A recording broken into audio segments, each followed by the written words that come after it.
यहाँ तक बोले ब्राह्मण लीडर लोग योगी सरकार से नाराज हैं।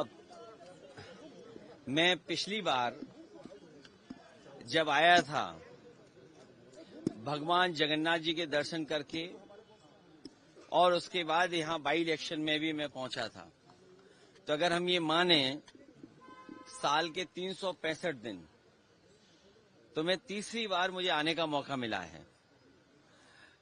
और उस समय जब बाई इलेक्शन था तो मैंने एक बात मंच के माध्यम से जनता के बीच में रखी थी कि हम पीडीए का पेड़ लगाने आए हैं और हमें उम्मीद है उड़ीसा की जनता, जो उनका पुराना समाजवादी आंदोलन रहा है जिसमें नेताजी और यहाँ के बहुत बड़े नेता विजू पट्टनायक जी और तमाम समाजवादी विचार के लोग साथ आकर के एक बड़ी ताकत बने थे। हमारी कोशिश होगी कि पीडीए को हम लोग आगे बढ़ाएं, साथ ही साथ उड़ीसा हम लोग आते रहेंगे। बीजेपी से जो लड़ने वाले दल हैं, बीजेपी जब पूरे देश में एक्सपोज होगी तब दिल्ली से हटेगी। सर, बीजेपी की सरकार यहाँ नया आया, अभी रिसेंटली एक घटना बालेश्वर में हुआ जहाँ की एक मुस्लिम युवक को मॉब लिंचिंग का आरोप लग रहा है। कल ही क्या बीजेपी का जो एजेंडा है वो कम्युनल एजेंडा है और बीजेपी जब जब कमजोर होती है और जब बीजेपी को लगता है कि विकास के माध्यम से या जो उन्होंने अपने मैनिफेस्टो में जनता को सपने दिखाए थे, अगर वो सपने पूरे होते नहीं दिखाई देते हैं तो वो कम्युनल रास्ता अपनाते हैं।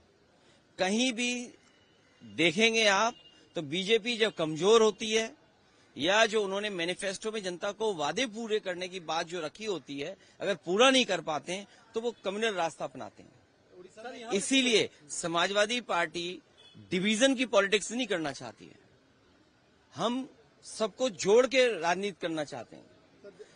यही विजन जो कार्यक्रम जगह जगह कर रहे हैं, डिवीजन की पॉलिटिक्स खत्म हो, लोगों को जोड़ के एक साथ चलने की पॉलिटिक्स हो। बीजेपी इलेक्शन में इस बार उनका सरकार बनेगा, जो पिछले सालों से राज था वो हटेगा। बीजेपी से सीखने को भी बहुत कुछ है। वो पॉलिटिकल पार्टी नहीं है, वो पॉलिटिकली प्रोफेशनली रन करते हैं अपने आप को। और जो नया जमाना है डाटा चोरी का, कभी सोचा था आपने 5 साल पहले 3 साल पहले कि इलेक्शन होने जा रहा हो, कोई पॉलिटिकल पार्टी अपनी एजेंसियां लगाए और डाटा चोरी करने के लिए जाएं? तो ये नए तरह की चीजें, प्रोफेशनल पॉलिटिक्स करती है बीजेपी। बीजेपी प्रोफेशनल गिनती करके डेटा पे एक एक बिंदी बैठा करके तब फैसला लेते हैं। इसलिए जिसको हराना है बीजेपी को, उसको उसी तरीके से तैयारी करनी पड़ेगी। और बीजेपी का रिसोर्सेज की कोई कमी नहीं है। उड़ीसा उनके हाथ में, तो रिसोर्सेज की कहां कमी होगी? जो जिस स्टेट पर भंडार हो नेचुरल रिसोर्सेज का, और वो जनता के लिए आए, गरीब जनता के लिए रिसोर्सेज इस्तेमाल हो। लेकिन बीजेपी अपने आप को मजबूत करने के लिए रिसोर्सेज यूज करती है।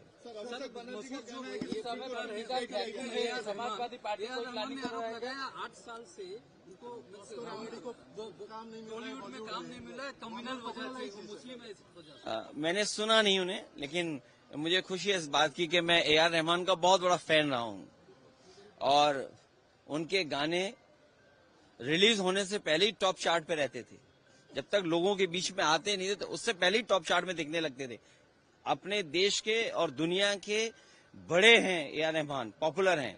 और मुझे खुशी इस बात की है कि नेताजी का एक दिन जब जन्मदिन मनाया था तो पूरे देश में अगर किसी गांव में उन्होंने परफॉर्म किया है तो वो हमारे गांव में परफॉर्म किया उन्होंने। और आर्ट के लिए, म्यूजिक के लिए, कल्चर के लिए किसी को भेदभाव की नजर से नहीं देखना चाहिए।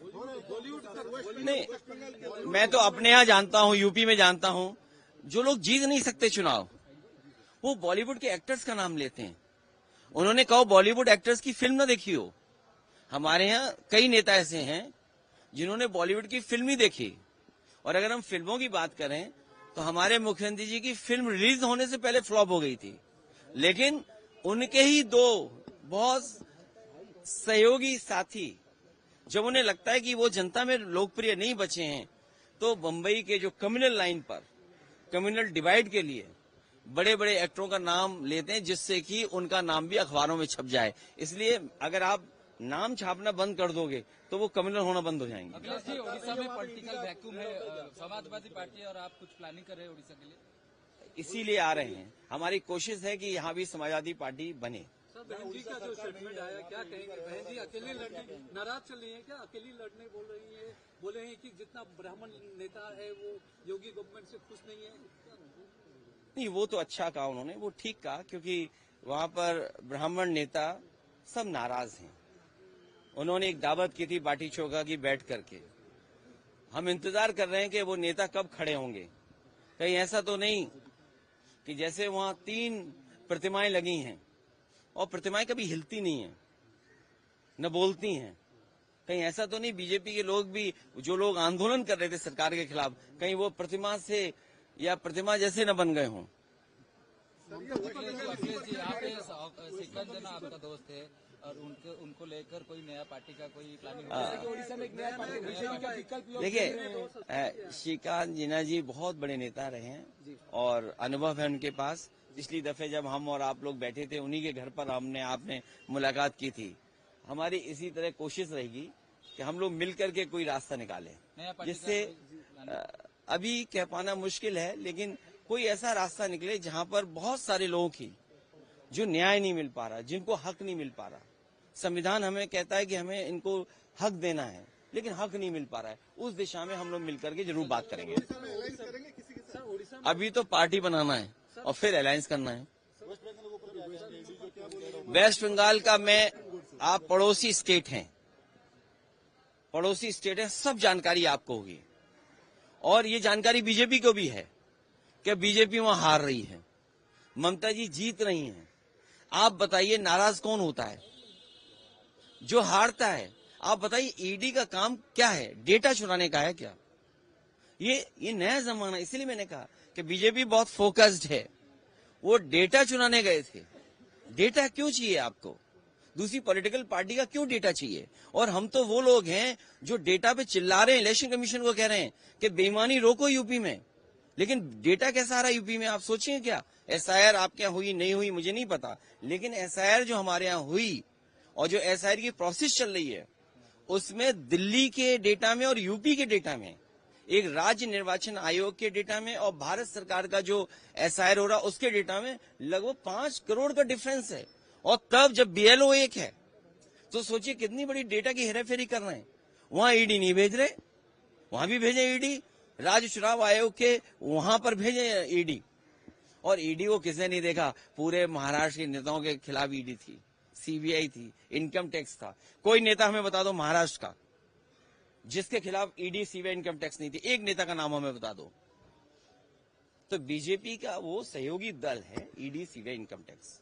जैसे हमारे प्रकोष्ठ होते हैं, यूथ है, महिला विंग है, इसी तरह बीजेपी के वो विंग हैं और बीजेपी उनसे समय समय पे काम लेती है।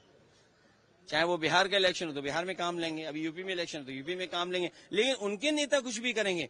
जैसे हम तो आपको राय देते हैं, खांसी हो तो यूपी वाले कोडिन मत लेना, बीजेपी वाली कोडिन मत लेना। वो खांसी की जो दवा है वो जान ले लेती है, बच्चों की जान गई सोचिए आप। तो वहां ईडी क्यों नहीं जा रही है? वहां इनकम टैक्स के लोग क्यों नहीं जा रहे हैं? और ईडी ने खुद बोला है एक जगह पर कि 800 करोड़ का घोटाला है। 800 करोड़ तो प्राइमरी उसमें इंक्वायरी में दिख रहा है। ये ईडी सीबीआई वहां जाती है जहां बीजेपी को किसी को परेशान करना हो। दिल्ली के मुकाबले एक्यूआई उड़ीसा में भी बढ़ गया, दिल्ली से ज्यादा बढ़ गया, इसी माहौल ये हो रहा है इसलिए आए? नहीं, हाँ पेड़ तो ज्यादा है, लेकिन एक्यूआई क्यों बदल रहा है ये तो समझ में नहीं आ रहा। ऑटोमोबाइल की वजह से, इंडस्ट्री की वजह से दिल्ली के एक्यूआई तभी ठीक हुआ जब बीजेपी हटेगी। बीजेपी यहाँ पे ट्राइबल सेल को देके सोशल जस्टिस इम्प्लीमेंट किए है। इंडियन इकोनॉमी को प्रेस किया है, ये ग्रोथ इंजन है, रिमार्केबल है। देखिए आईएमएफ ने पहले क्या कहा था, इससे पहले भी कुछ कहा था, और फिर जब हमारे कितना उधार है सोचिए, उधार कितना है, प्रति व्यक्ति आय नहीं बता पा रहे। आपके मुझे उड़ीसा का डेटा अगर सही हो तो जिन लोगों को राशन मिल रहा है, अगर आईएमएफ इतनी तारीफ बीजेपी की कर रही है तो मैं अपने पत्रकार साथी से कहूंगा कि जो व्यक्ति राशन पा रहे हैं उनका प्रति व्यक्ति आय क्या है, पर कैपिटल इनकम क्या है उनकी, वो कभी नहीं बताएंगे। सोशल जस्टिस को लेकर उड़ीसा के बारे में हम सोशल जस्टिस को लेकर के आगे बढ़ेंगे, जिससे न्याय मिले, हक मिले, सम्मान मिले। आदिवासी मुख्यमंत्री है, बीजेपी आदिवासी मुख्यमंत्री है। इलेक्शन में ये बोलेंगे कि बीजेपी से सीखना है, प्रोफेशनली चुनाव लड़ना है। अगर आप पुराने ढर्रे से चुनाव लड़ोगे तो बीजेपी का मुकाबला नहीं कर पाओगे। बीजेपी को हराने के लिए बीजेपी से अच्छा चुनाव लड़ना पड़ेगा आपको, जहां से बीजेपी लाती है।